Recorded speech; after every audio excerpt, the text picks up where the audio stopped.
Note and mortgage, note deed of trust. Avoid contract for deed if you can. The note and mortgage and note deed of trust, there's no property responsibilities as the note holder.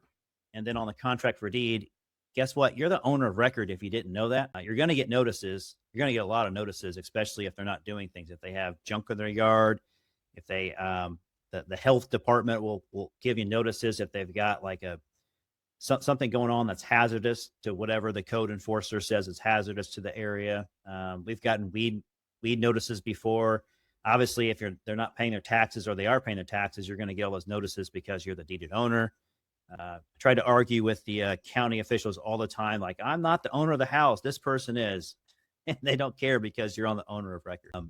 Forfeitures are they're unlikely. I think I've had one out of several hundred land contracts I've owned that's actually, whenever they do go to foreclosure, I had to go through foreclosure as opposed to forfeiture. I think I've had one that's been a forfeiture.